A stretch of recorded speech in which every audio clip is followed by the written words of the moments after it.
Yotox anti-moustique mooy aar mag ak ndaw ci bépp matu-matu yoo am na booy piis ci rido yére ak moustiquaire ak booy diw ci yaram. Val d'Afrique moo leen di may seen journal de la santé.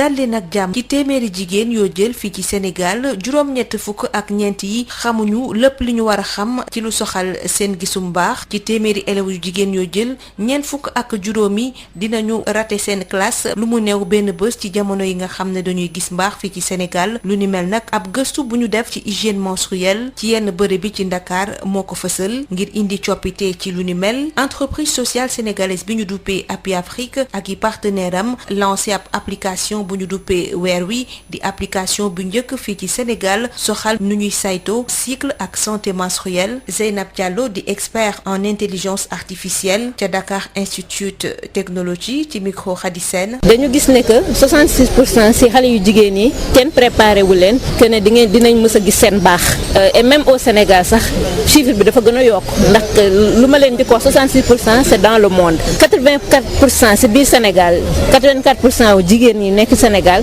dinañ am seen baax te duñ leen préparé donc loolu moom loo xam ne dañ ko bëgg a changer daal dañ ko bëgg a dindi ci réew mi day andi sax ay gàllankoor ci seen jàng 45% si xale yu jigéen yi dañuy raté au moins benn jour ci cours ci seen jàng chaque mois ndax affaire u règle loolu rek moo tax ñu jug ne dañuy defar application boo xam ne dina leen mën a jàppale ci loolu ñu xam nan la ñuy préparer seen règle nan lañ koy vivre nan lañ ko mën a anticiper ba nga xam ne problème yooyu yëpp du leen teree jàng du leen teree même chance yi que ñu góor ñi di am.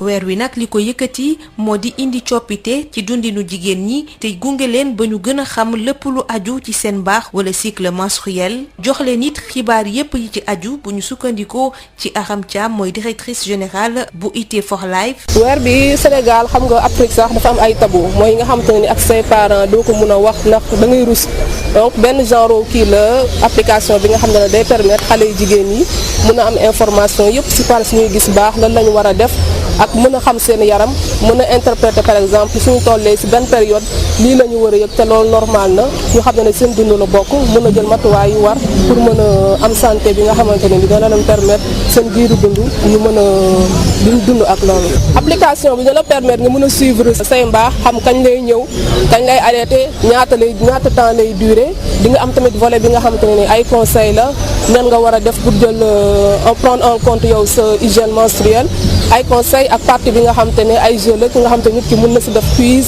pour mën a xam aujourd'hui information bu baax bi koy permettre mën a gérer santé menstruelle am. chatbot bi waa espace de discussion la après en dehors de ça mën na aussi possibilité nga dugg en compte ak yeneen partenaires yi nga xamante ne ay sages-femmes la mën a jox information yu gën a xóot. mbokk déglukat yi fii la ñu yem ak yéen ñu yendoog jàmm.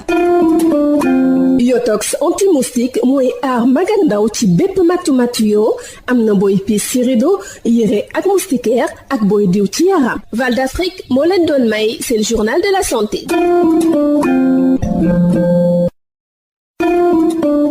Yotox anti-moustique pour le corps, les vêtements, les rideaux et draps vous protège contre les moustiques chez l'adulte et l'enfant. Val d'Afrique vous offre votre journal de la santé.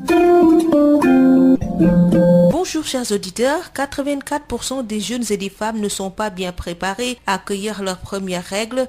45% des écolières manquent au moins un jour d'école dans la période de règles au Sénégal. C'est selon une étude sur la gestion de l'hygiène menstruelle dans les zones périurbaines de Dakar. Pour changer les règles, éliminer les tabous, l'entreprise sociale sénégalaise Happy Afrique et ses partenaires ont lancé l'application Weer Wi, première application mobile au Sénégal gratuite consacrée au suivi du cycle et à la santé menstruelle. Soukaina Ouedraogo, responsable du programme Changeons les règles au niveau de Happy Afrique, au micro de Khady Sène. 66% en général des filles ne sont pas préparées à accueillir leurs premières règles et au Sénégal en particulier 84% des jeunes filles se disent ne pas être préparées à accueillir leurs règles sereinement.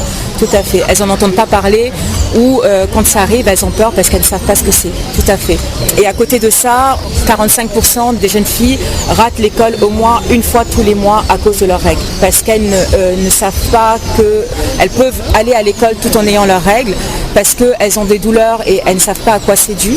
Et dernièrement, lors des focus group, une jeune fille nous a dit à la fin du focus group, je suis très contente parce que le simple fait de savoir d'où viennent mes maux de dos fait qu'en fait, dorénavant, je m'en fous d'avoir des maux de dos finalement, parce que je sais d'où ça vient, donc maintenant je les accepte.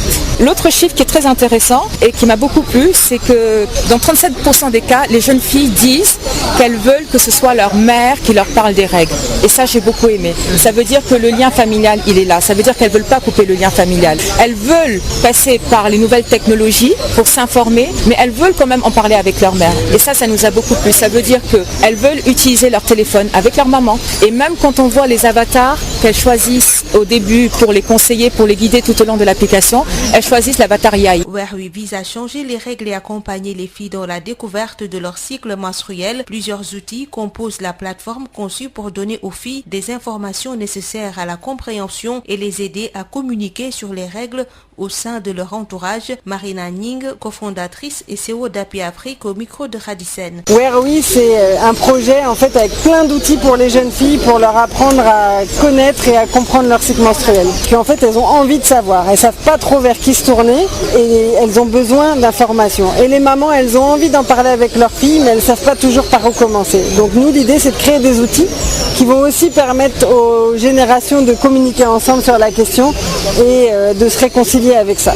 Alors Weer Wi, la première chose, c'est que c'est une application mobile. Weer Wi, c'est la première application mobile ouest-africaine de suivi du cycle menstruel. Vous en avez aux États-Unis, en Europe, etc., mais il n'y en a jamais eu en Afrique de l'Ouest. Donc c'est une application qui est adaptée au contexte local, qui parle aux jeunes filles d'ici. C'est tout pour aujourd'hui. Merci de nous avoir suivis.